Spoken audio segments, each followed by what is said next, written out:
views and opinions expressed in the following program are those of the hosts and guests, and not necessarily those of the staff and management of WWDB TV. Rise, get yourselves together. Rise, stand up and live your life. Rise, get yourselves together. Rise, hands up high.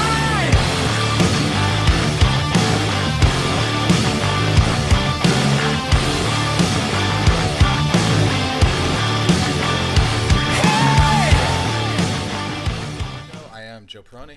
I'm Heidi Mancini. And today we have a special guest. Let me tell you just a little bit about our guest. Number one, he likes to smile. Number two, he's always been good with the fashion. Have I? All right. Yeah. Okay. So you've been working at the for MGM Resorts for 25 years. This is Leo Johnson. This is Leo Johnson, Well, I was by the going way. to do that at the end. Oh, okay.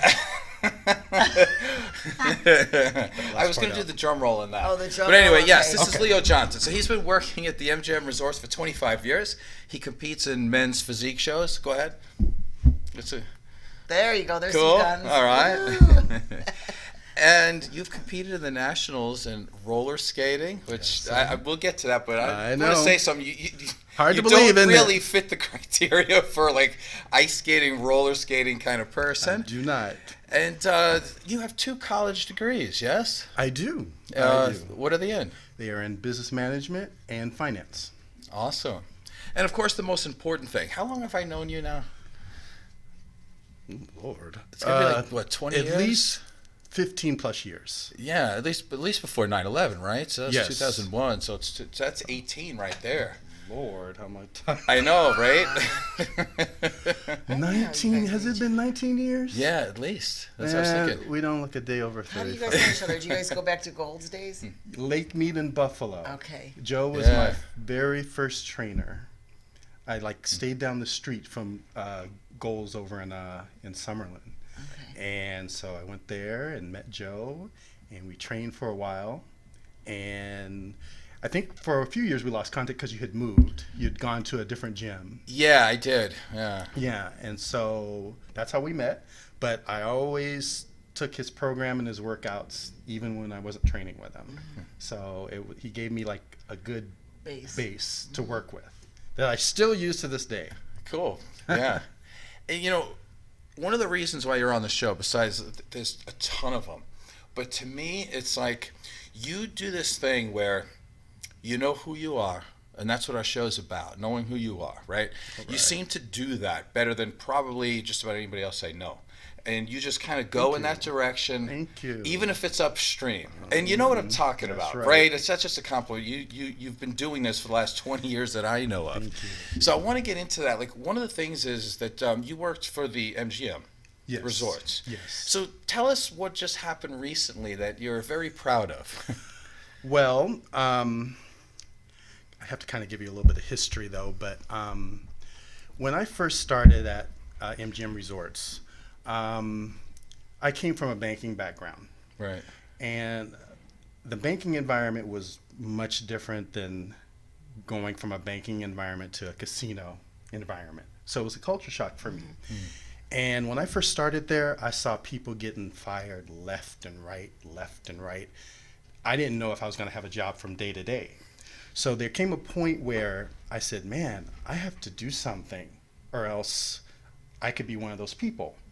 So what I did is whenever I could, I would just take some money, no matter how little, how big, whatever it was, the amount, and I'd put it away. And I'd keep doing it, I'd keep doing it, keep doing it, because I always thought that every day I came to work was going to be my last day, because people were getting fired left and right.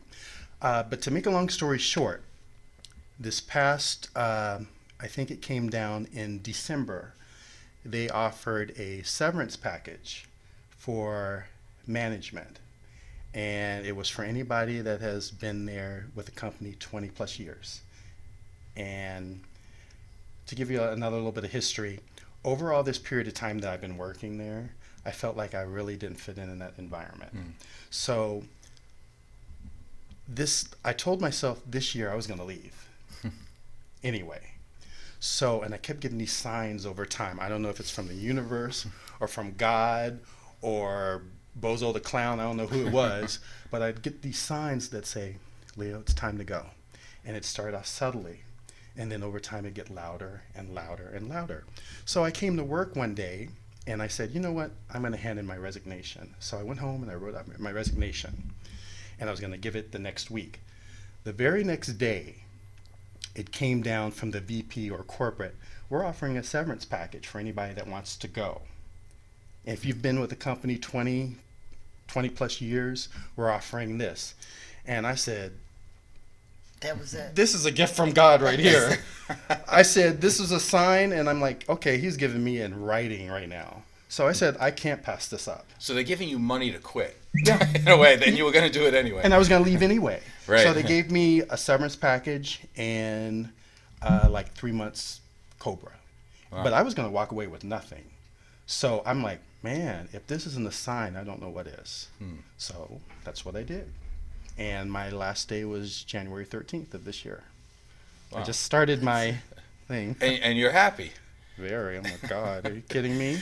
So it's So interesting, great. though, right? Like, how much negativity have you had since you decided to take that package, and probably everybody else who's scared to death to live their life said, no way, I'm staying here? Oh, Joe. Okay. We're going to get into that. Okay. Of course. Yes.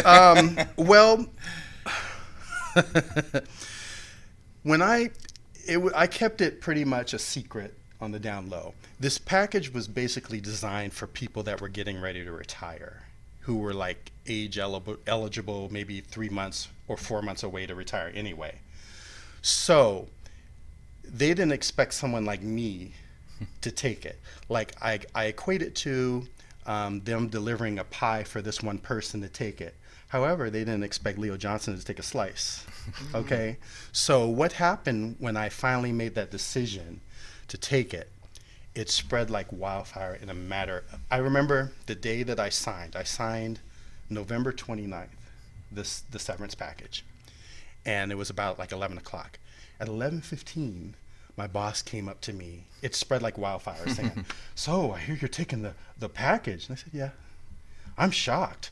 We didn't expect someone like you to do it. And I said, well, what does that mean? Somebody Yeah, what like does me? that mean? Well, I'm younger than, most. I'm 51. I guess they didn't expect me to do that. I don't look a certain way.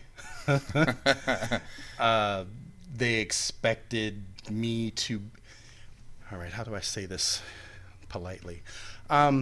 The environment that I work in, they have certain beliefs about what a person like me or a person of color is supposed to be. Okay? And I guess I shocked their whole psyche and their stereotype, because let them tell it, I'm supposed to be in the projects, drinking a 40, broke, eating Cheetos or something like that. But I was smart enough, and I listened to my gut. That's another thing Right. that I always do. I always listen to my gut, and my gut has never stirred me wrong. I'm glad you're a gut guy, because I'm a gut girl. I am. I am. I am. Yes, There's I this. am. I get a certain feeling right here when something's not right or something's about to happen. And for many years, I ignored it. But as I've gotten older, I've learned to. Well, because you trust yourself now. When you're younger, you don't trust your judgment as much as you do when you go through stuff. Then you're like, okay, this is me. I trust me. That is so Doesn't true. matter what you say and what everybody else. Yeah. That is so I trust true. me. That is so Yeah. true. So to finish answering your question about the negativity, I got people, once it spread, and it spread all the way from the lower level all the way up to corporate and higher management. And I got comments like, what are you doing? Leo, do you comprehend what you're doing? And I said, well, yeah, I comprehend very well. Do you? Do you comprehend? And then the cherry on top was when I got called upstairs to my vice president's office. And I knew it was kind of coming because everybody was just kind of like shocked. I was like the talk of the entire department when I did this. So they pretended like they needed to talk to me about a device that I had that wasn't working properly. But I knew in the back of my mind, I'm going to get ambushed. Okay? So they call me up, And I go up there and they spend like 2.2 seconds talking about the device. Then all of a sudden, my vice president comes up, the director comes out, another VP comes out, another director, and I'm literally surrounded by them. And they're like, so Leo, tell me, what's the plan? What are you going to do? Are you scared? Are you nervous? And this and that and blah, blah, blah. And I said, no. I said, this is the plan. I plan on taking 3 to 6 months off to travel. And during that time, I'm going to decide what it is I want to do. I'm going to follow my passions in my heart and decide what I want to do. No sooner did I say that, and I don't know if I can say this on TV. You can say anything you want. Okay. No sooner than I said that, my director, my VP says, "You fucking suck." And I said, "No, sir, I don't fucking suck. I'm fucking brilliant because I can do something that 80% of you bitches can't do." Oh my God. And so this has been going for a while. oh, it's been going on for years. I could tell you so many stories about racism and sexism, and I could tell you the story. There's a whole nother story about I found a noose in my drawer. You know, A what? A noose. Noose. Wow. Like a noose in my drawer. I heard you, but I just couldn't. Yeah. Okay. Oh, That's yeah, insane. I've seen it all. So it's been something to where it's like it's done nothing but made me stronger. I mean, I know that they were trying to break me or make me weaker or make me feel less than, but I'm not that guy. I'm not that guy. I'm like, you got the wrong one. I'm like, it's just going to make me stronger. So basically, that's what I did. And to this day, they're still talking about it because I'm leaving on my terms. Right. And they wanted to hurt you somehow. They wanted to hurt me. And plus, if I had stayed, and this is another thing we're talking about, my gut, they were going to make my life a living hell. Oh, yeah. Because I could feel it. They were planning to make my life a living hell, but I beat them to the punch. And I said, you know what? You think I need you? I don't need you. Do you think well, with everything combined with that, making your life a living hell, was it because you were getting older too, and they just or it was just basically? No, because there have been people that have been promoted over me that have had no education, no experience. I've trained like half of the staff who have gone on to become my boss. And they have just maybe a couple of things in common, something that I don't have. So, They have different genitalia? no, not that. Oh, okay. They just a little more light-skinned than me. How about that? Okay. You know, they're just, they got a nice, better, I guess I'm a little bit too tan. I don't know what it is. But anyway, yeah. So I've been through all that, but I said, you know what? It's time for me to take control. It's time for me to listen and do what I need to do for me. Because life is short. And if you don't look up around, sometimes you may miss it. That's one of my sayings. So how many times have you ever actually tried to get a promotion and you were up for one? Oh. And they just skipped past you just for some unknown reason? You know, I've lost count. It's been 25 years. Yeah. And there's been times where I knew I was qualified. I knew I could do the job. Right. I mean, you started off, first of all, you have 2 college degrees, right? And I think, correct me if I'm wrong, but a lot of times in casinos, they do throw you a little bit of money. Right. Good money. Right. And then they have you because they know that you're not going to be able to, if you've got like barely a high school education, Right. you're not going to be making that kind of money anywhere else. There's Right. no way you're going to quit. Right. And so that's who you're working with. Right. Right. Right. And it is a good old boys network of who do you party with, who your friends are.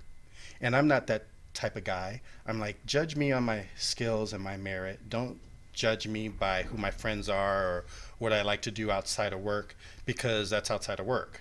So I just noticed that the people that were getting promoted over me, they were friends with this director, they were friends with their fraternity brother. I remember one guy who became my boss, he told me, and I quote, he said, yeah, Leo, I was just sitting at home watching Judge Judy, and I got a call from my fraternity brother and said, do you want a job? And he became my boss. So I'm like, so it's not a fair level playing field. So I just got to that point where I said, you know what? I'm going to make my own game. When you do your own thing, most people, they're not going to like it because you're not conforming. Yes. I mean, this show is about you, but I want to bring up a client that I trained. She's a black woman. Yes. And we had a very similar conversations about promotions, and she's very highly educated, and she's trying to get through the system, and she keeps getting, I want to say blackballed. I don't know if that's the right word, but we would talk about it, and I said, I can't say to you. She goes, what do you think? Does it sound like discrimination? And I said, to me, yeah. I always said, it sounds that way to me. I said, because you seem like you're qualified. And I said, it's like a double whammy because she's black and she's a woman. And I'm not saying it's worse because she's black and she's a woman. But I told Joe, I said, I would not want to be a black woman. Just because, not that I don't think that they're attractive, and it's nothing to do with any physicality part of it. It's the issues and the loops that people have to jump through. And I've asked people this question. I have actually asked most of my female clients, I go, if you could be a black woman, would you want to be one? And every one of them said no, but they had no reason why. Oh, I could tell you why. I could tell you why. But why? Let's talk. And I said the reason I would not want to be a black woman is because I do feel that they are discriminated against. I'm a white woman, and I've had a lot of opportunities, but I still have been subject to some sexism here and there over my lifetime, and it is uncomfortable. Of course. But I basically said, and because as a culture, the males do not find the females, from what I've heard, their own women attractive. Right. So I'm like, I definitely don't want to be black for that reason. Well, in the industry that I worked in, just being anything but a white male has its challenges, because even like a white woman, you run the risk of always getting harassed, sexually harassed at work. I mean, I've seen so many vice presidents and presidents suddenly leave because of charges of sexual harassment. So, or again, if you're of a different race, they say you're qualified, but we went another direction. So it's overqualified. That's the other one that you hear. Overqualified, whatever excuse they can come up with, to promote their own.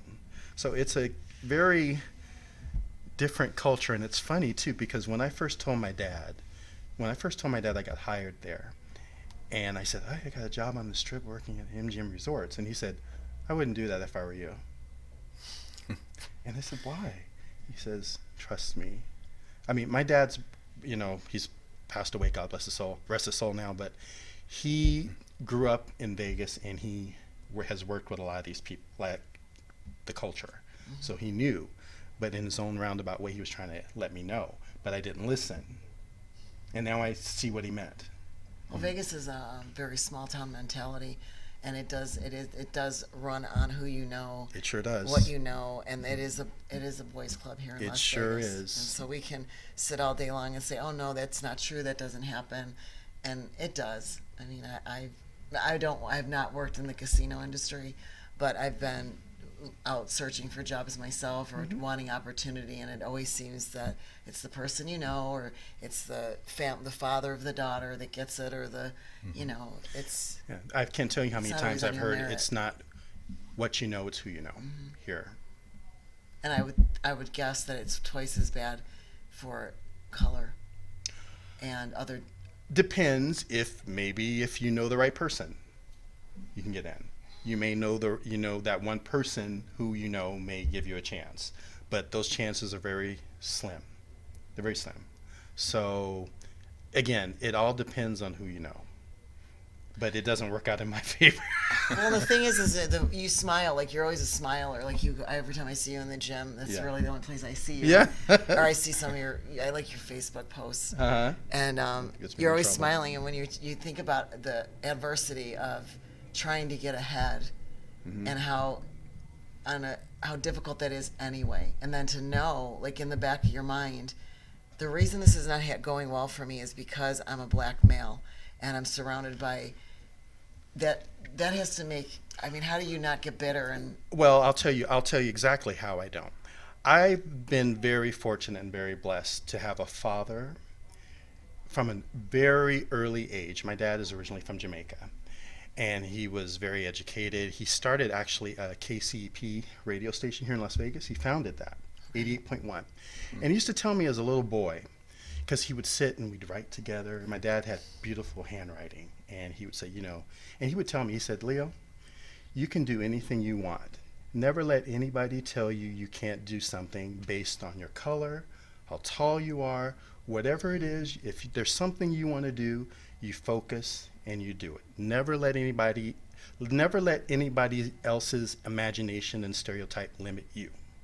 And I never forgot it. From the age of 6, I never forgot that. So that's what I bring to each and every situation, because I know that if I were to get upset and angry, I'd be put into that angry black man narrative or that angry black man stereotype that people like to talk about. And I'm not going to give them the satisfaction. I have too much going for me to do that. So I just keep, how I get, to answer your question, how I get through that is to always keep in my mind, I can do anything I want to do. I'm not going to let anything limit me, you know, and I keep it to myself, and I don't go around bragging about like, oh, I can do whatever I want. I just keep it in the back of my mind. Do you ever feel alone though? Like, 'cause I know you're a proud guy, so I'm figuring, okay, here's you, 25 years at the MGM. Things should be going your way. Not necessarily, they're kind of not. And they're showing you in a lot of different ways that you're kind of not wanted.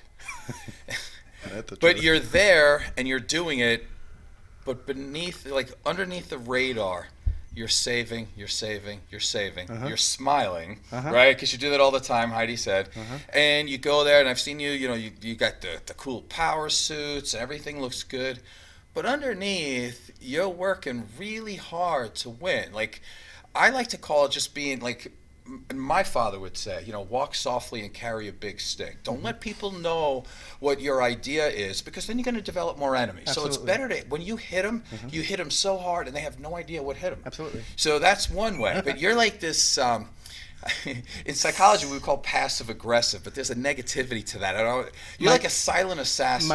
My nickname is, my coach in skating used to call me the silent assassin. Well, because you are. Because I'm not one to brag about anything and say, oh, I'm going to do this and I'm going to do this.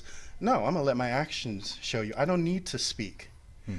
Actually, I don't like speaking that much anyway, but I like my action. I let my actions do my talking. And I learned that from an early age as well. That's why I gravitated towards sports.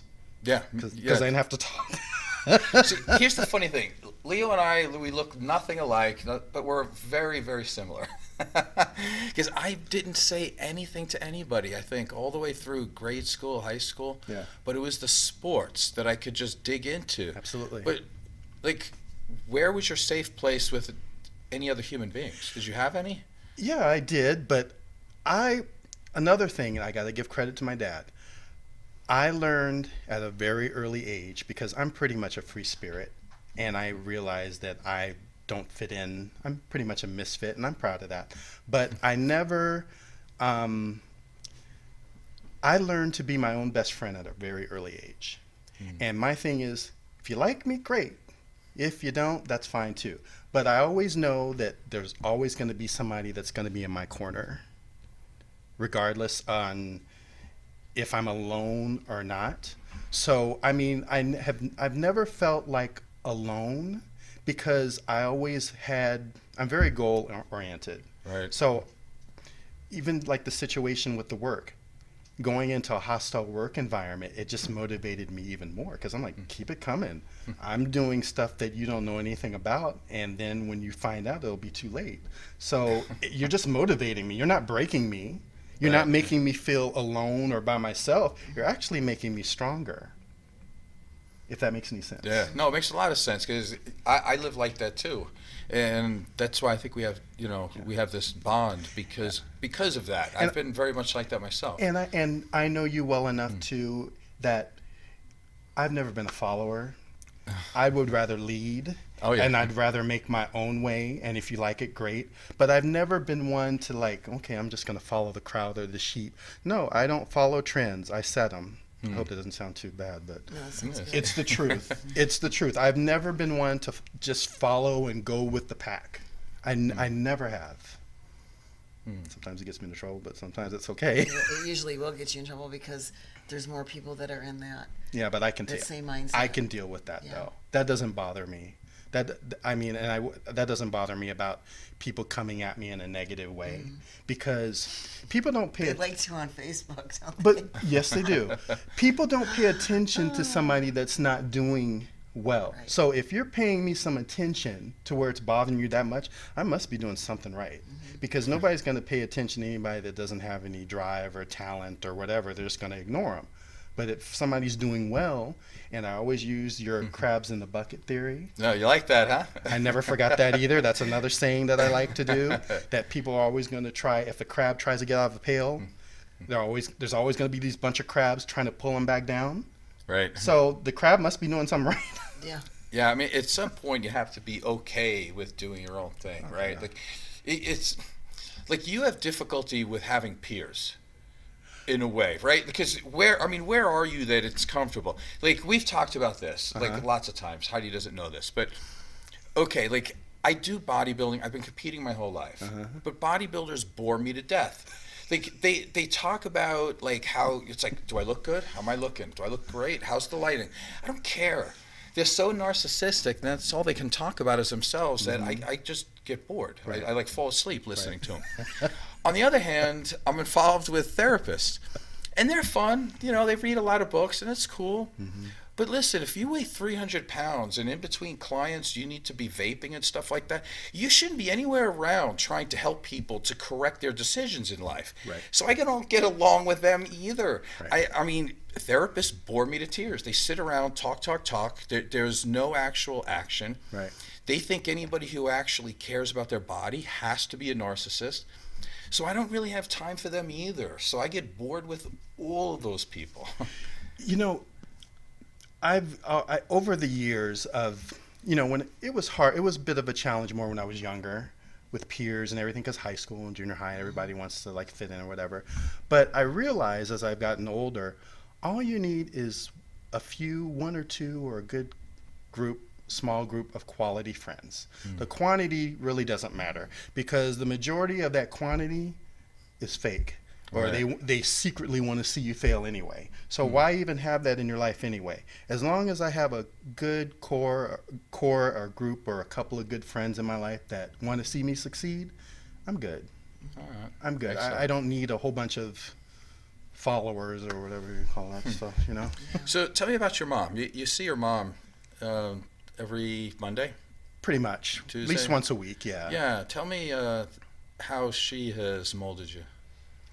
Well, the one good thing that I can tell you about my mom is she's a very strong woman.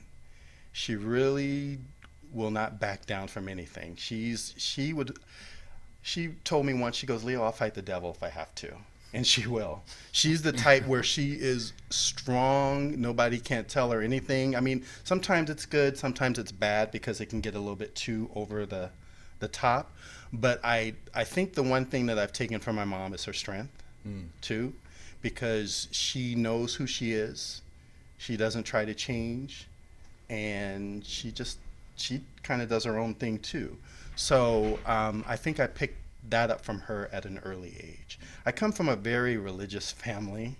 Like, my dad was a minister, my uncle was a minister, my grandfather was a minister, and my mom played for the church choir. So growing up in church, and I don't know if you have that article I sent you, like, we used to get people out of the church that come to visit us, like Aretha Franklin and her father, C.L. Franklin, and they'd come to our house, and I was too young to even know who Aretha Franklin was. The only thing I remember about her is just asking her for a piece of candy, and that's it, and sitting on her lap. But coming from that background, too, it's a very... It makes you strong too. It makes you strong. Were your parents together for forever? Like They were married. They were married for like 18 years. They divorced when I was 6. Okay. So I you know, and then I just had the thing of going back and forth. You know, I'd stay with my mom, but then I'd visit my dad on weekends. type of thing. Okay. So, yeah. One of the stories you told me I thought was really interesting is that your parents were filling out a census. Huh? See, these are some of the conversations that we have, right? Like, I actually enjoy these. Do people even know what the census is anymore? I don't know. Do they remember? Yeah, we know. Yeah, so you're filling out like if you're white, you're black, Asian, that kind of thing, right? Yes. So one of the questions I had for for Leo, and I might as well just ask it now. What is this about? Okay, when you see, like, black people get identified by the color of their skin, which is kind of weird. Like I'm not known as an olive guy, right? Like, I'm Italian, so I'm olive kind of tone. But black people, they go the black guy, or they say African American. But your father is from where? Jamaica. So he's not African American. It's a completely so let's just different throw place. that out. Like, that has nothing to do. Yeah, it's like saying somebody that's from Spain saying they're from Mexico. Yeah. I've made that I mean, mistake. you might say, he's European. Yeah. Right, Or if he's European. from, Yeah, so- but Mexico's not in Europe, so it's like, right. Well, that that too. and like, it's like, it's a different place, and But Africa's a continent. it's a continent. It's yes. not even a country. Right. How many countries are in Africa? a lot. Like It's a very rich 50, place. 100? I don't know. 34. A few. How many? 34? 34. Is that true? Wow. Just Is made it? it up. You just made it up. Just John, made it up. So your parents are arguing about the census, because even Yes. they're arguing about it. Yes. What happened was, I was very young, and I just remember hearing bits and pieces of it, is the census would come to everyone's house, and you'd fill out everything, and then, of course, on the census, it would, you'd have to mark what you identify as, what your race and ethnicity. So my mom put black, African American, and my dad put other. And my mom actually got extremely mad at him because she goes, "You're black, you're not other." And my dad said, "No, ma'am. We're talking about ethnicity. I'm from Jamaica. That's a French province. You're thinking about just color. There's a difference, And they got in this huge fight over it. Huge fight. So it's like, even in the black community, they only see either you're black or you're not.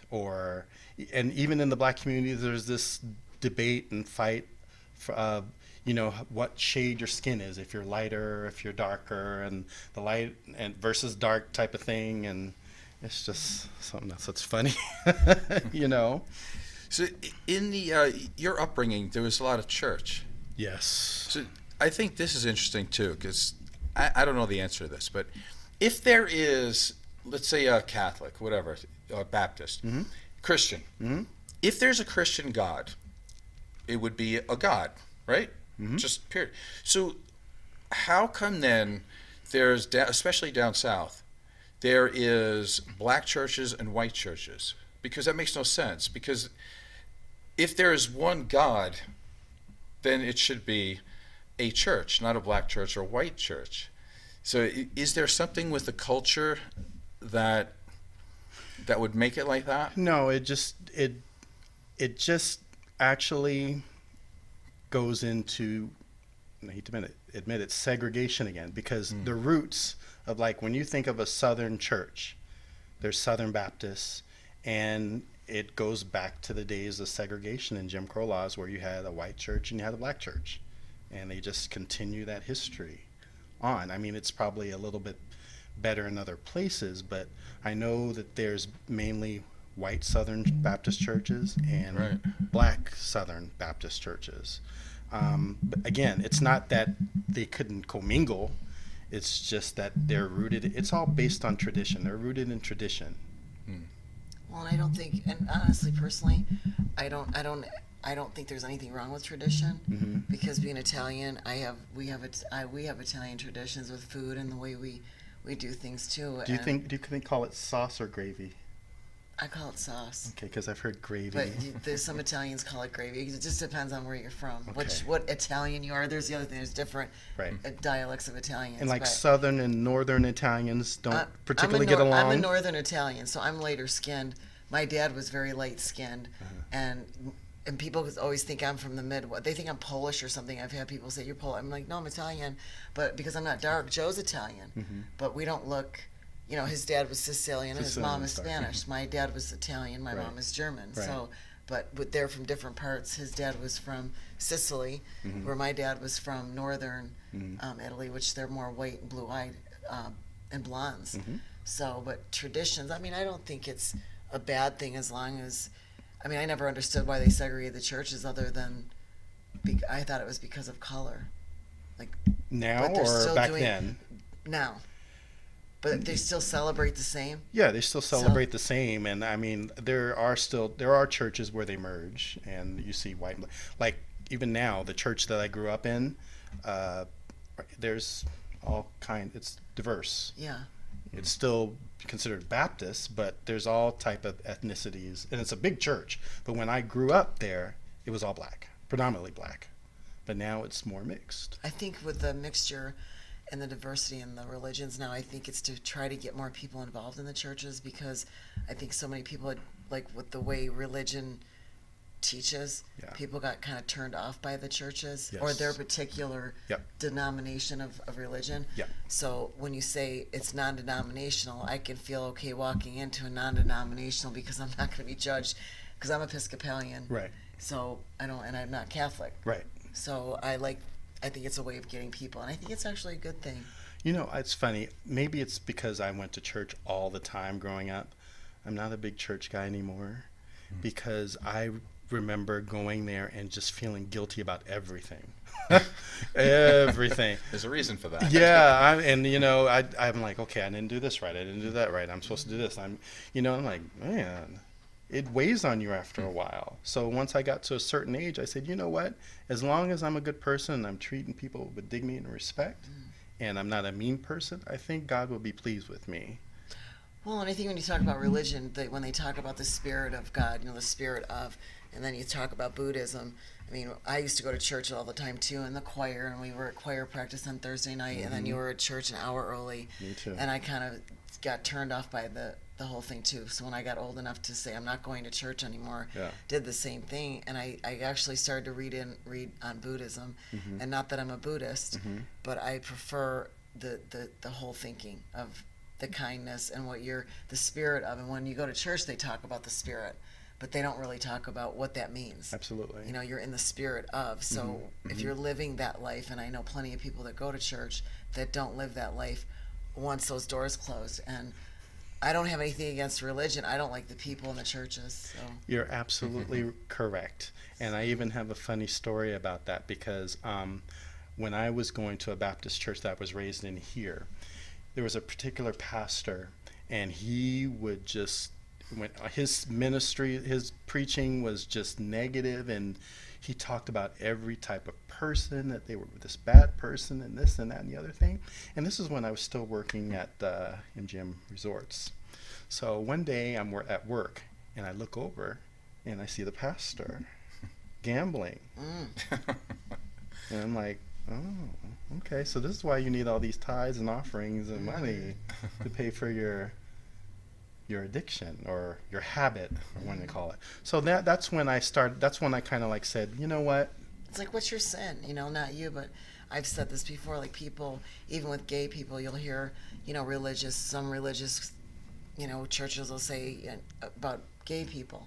Well, my thing is, like, I don't care, like, I could care less about that, but some of these people that I know, they're adulteresses. They cheat on their partners. They're not unethical business people. You mean like our president? Yeah. You know, I mean, so my thing is okay, what's the sin? Like, do you just pick and choose what's okay? And that's why I don't like religion either. Well, it's been my experience that people will always find a way to make themselves feel better than somebody else, whether they use race, whether they use gender, whether they use religion. sexuality, you name it, they were always going to find a way to make themselves feel better than the next person. Well, and the other thing is all the church-going people that did, I'm going to talk about Trump for a minute. I have to, that voted him in, because I had this conversation with a client, All and right. I think I potentially lost her as a client. That's because, all right. Because I'm at the point in my life, I'm 53, and I'm at a point where I'm sick and tired of being at the mercy of other people. Absolutely. And I have to be polite and nice.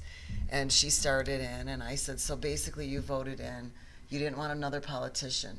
So you voted in an unethical businessman who's cheated on every single one of his wives. He's screwed people out of jobs, hasn't paid people. He's been bankrupt 8 times. I said, so you basically voted in what you, that's what you voted for. And this is a religious woman who goes to church every Sunday. And I said, so you're saying to me that adultery is okay, stealing is okay, lying is okay. At the church I went to, those were sins, and what we considered some of the sins. And then she said I was being judgmental, and I said no. No, I said I'm not being judgmental because I'm stating facts. These are facts about him. Judgments are if I'm judging you based on my belief, which could be a prejudice or something, that what I'm saying to you are actual facts about him. I'm not being judgmental. And I'm sure she would be judgmental about Obama or anything else too, because it's interesting about when you. But she didn't like Obama. Of course so not. The point is that the whole thing is you can be you're being judgmental, but I can't be. Of course not, because he's got a pass. He's got what? He gets a pass. But that's what I'm saying. Who determines who gets the pass? Do you know how many? Do you know how many friends or so-called friends or acquaintances I've lost because of this election? Because I have found out what they truly think about somebody like me. To my face, they're all like, "Hey, Leah, you know how you doing, whatever." But behind my back, and that's another good thing about Facebook. It truly lets you know what the person is about. You flush them out. That's for sure. It'll tell you who's racist, sexist, this, because they post all their drama on Facebook. So I can't tell you how many friends I've lost. Well, so-called friends. They weren't friends. Deuces, anyway. I've lost to this election because their true colors came out. And I used to, it's funny, when Obama got elected and reelected, I was thinking, man, maybe we're moving forward, we're progressing and change and everything. But it was always there. And Trump has given a voice to the new generation of racism. Like when I watched this thing about this Covington, this kid, how old is he? 12, 7, whatever he is, and he's disrespecting this elder Indian person and wearing the hat and everything like that. I'm like, oh, okay, so we haven't really progressed at all. It's always been there. It's just been silent. And I've said too about him that even if I don't like him, so that's either here or there. But then I said I'll give the guy the benefit of the doubt. Maybe with his bad behavior, he's managed to flush what the real country is, and maybe that's his purpose as the president, to say, listen, I'm not the only one that thinks like this. I'm not the only. When he talks, I can't even listen to him talk. But when you see his followers, there's so many more like him that yes, he's our president and he should be acting a certain way. But what's even scarier is that there's all these people that are around him that will still agree, even with the shutdown now. They still have his back. You mean the Trumpanzees? Yes. The Trumpanzees. That's a good one. I want to read a quote. I like that one. So Lyndon Johnson has this quote from back, I think it was 64, 65, the Civil Rights Act. So he says this. I want to get your opinion on it. He said, if you can convince the lowest white man that he's still better than the best colored man, that he won't even notice that you're picking his pocket. Actually, if you give him somebody to look down on, he'll empty his pockets for you. Think about that, right? Like, there's a lot of poor white people in rural towns that don't have 2 nickels to rub together, but they feel richer than Obama. Yeah. True? It's true. I mean, do you agree with that? I completely agree, because there was, I recently read it's funny you bring that up, because I actually read a survey about it. And the question was, would you, like you said, rather be a poor white man or a rich black man? And 80% said, I'd rather be a poor white man because I still have that privilege. So it doesn't even matter, like, if you're a successful black man, an unsuccessful white person feels superior still. Right. Even if, yeah, I mean, because of their trump card, excuse the pun, the trump card.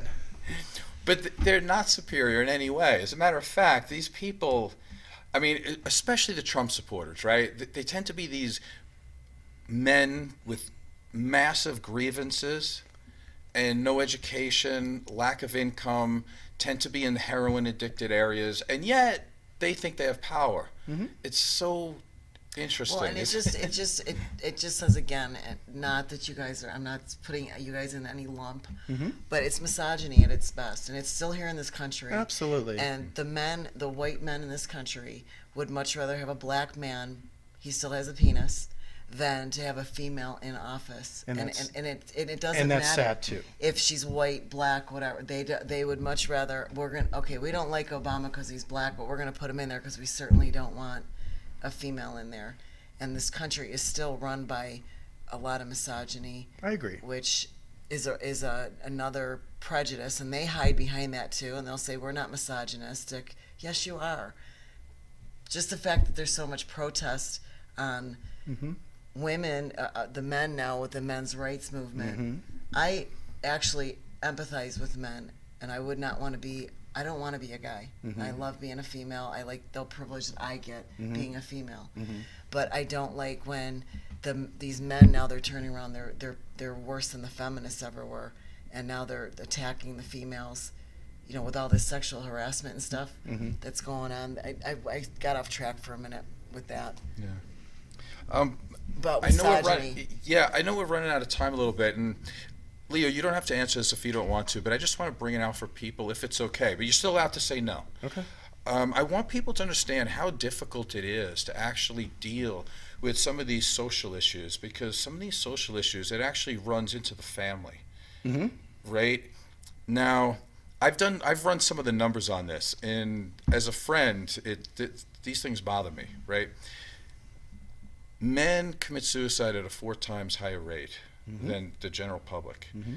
But if you're black and you're gay, you're looking at like 8 to 10 times the suicide rate. And a lot of that is even when you go to a supposedly a loving, caring, compassionate place like church, when you're black, they don't have a lot of positive to say about gay, including sometimes your own father. How do you deal with that? Well, I think again, it's almost like a double, triple whammy. Not only because you have multiple minority things going against you. You have, you're black, you're gay. People are telling you they don't like gay people, they don't like black people. So you're getting it from everywhere. And then again, like you said, in the family, if you grow up in a religious household, that's unacceptable. And if you grow up in like the Caribbean culture, that's completely unacceptable. You know, so I mean, my father disowned me when he found out, and he never spoke to me again, even after he died. So it's like one of those things where people believe what they believe. And I mean, I've read articles about where people said, I would rather kill my son than to find out if he was gay. Too. So I mean, it's a dangerous thing. But the thing is not that I'm siding with your dad or minimizing anything. My daughter's lesbian, and one of the things that you worry about as a parent, I don't care what my daughter's sexual orientation is. You worry more about what everybody else says, because we do live in a culture where there's people that actually hate gay people. They don't like you. They don't like a gay person because they're gay. And the fact that somebody would want to hurt my daughter based wholly on the whole fact that she's a lesbian and she's gay, and I think it's worse for gay men as far as the hate and the whatever that goes on with that. So for me, it took me a minute to put my head around it, but I was more worried about my clients, my family too. My family still. But I think at some point that's when you have to start making change and building yourself up, because it's one of those things where why go with the status quo and just go because this is always the way it's been? Why not be brave and make a change and stand up? You may make it better for the next generation. You know, I mean, if the civil rights movement didn't happen in the 60s, I probably wouldn't be sitting here today. with you guys. So I mean, and they went through a lot. But your dad, you know, he wasn't ready. He wasn't ready to stand up. It's bad. I mean, with Ava, I just said, okay, you know what? This is my daughter. That's it. And I don't care. I mean, I've had to tell clients to be quiet. You know, I'll give people this. Listen, do you understand my daughter's a lesbian? Oh, I didn't know that. Well, does it make any difference if she's straight, lesbian, whatever? It's inappropriate to come into my place and bash on gay people, whether you know they're gay or not. Well, it shouldn't make a difference in anything, because I mean, I've had people say, you know, just a quick story. There was this guy I work with, and he was from Kentucky, so I guess his tradition was rooted in whatever, you know. And I thought that we were cool. I really thought we were friends. But one day he just came out of pocket and said, "Leo, what kind of black man are you? You don't play basketball. You don't watch BET, and you don't." I think he made some other stereotypical reference. And You like Billy Joel. I do. You do. I know you do. I do. just because the beat is, if the beat is good, I'm bopping to it. It doesn't matter the color of the skin. Okay. I even like classical music. Okay, because I used to skate. I like classical music. So anyway, my response to him was, "Well, I'll tell you what kind of black person I am. I'm the kind of black man that's better than you, because you don't have a pot to piss in and a window to throw it out of, and you've had every advantage presented on a silver platter for you, and you're still not doing well, and I'm doing better. So how does that make you feel?" He needed to hear that. That's for sure. Well, all I got was, Well, of course. Then he's going to go, yeah, I'm going to put on my MAGA hat and go vote for Trump now. yeah, it's crazy. It's ridiculous. So we only have like 2 minutes, real quick. 'Cause Go on. there's so much stuff. Tell me what it was like doing the roller skating. It was awesome. It taught me a lot about life. It taught me how to toughen up. It's a sport, as you know, is a mental game. Yeah. It's 80-90% mental and 10% physical. And it taught me how to get my mind right in a certain way. And keep in mind, once again, I was a minority in that too. Yeah. So that had to toughen me up to that, because I was maybe like one out of 10 black people in the sport at that time, because that was in the 80s and early 90s. Wow. So, and I kind of had to be twice as good just to get the same respect too, just to qualify or to get the same scores that somebody else would get. So again, at an early age, it taught me to toughen up, always stay focused, and keep my eyes on the prize, you know? Excellent. All right, we're about out of time. Listen, I could talk to you all day. God, that went I quick. do. It went by two. It was an God, hour. that went quick. It's all Yeah. over again? Oh, wow. Yeah. So Okay. let's give you one line. I know you like to read a lot of, like quotes and sayings. Give us one before we go. I have 4 of yours right here. Okay, well, I'll give you one of those then. That's your resignation letter, by the way. I have a copy of it. Well, this was my farewell letter. Okay, farewell. Just to, let it be known, because there were a lot of rumors going around, so. But one of my favorite ones is never limit yourself because of others' limited imagination. Or never limit others because of your own limited imagination. So if you believe the sky's the limit, you can do anything you want to. And Excellent. sometimes never, or sometimes later, becomes never. So at some point, you just got to go for it and live out your dreams. Excellent. And I'll be looking forward to you finding out what you're going to do with the rest of your retirement. Yeah, you'll be the second to know, right? I'm just playing it by ear right now. So this has been the Rise Above Show. I am Joe Perroni. Heidi Mancini. And Leo Johnson. thank you. Thank you. Thank you.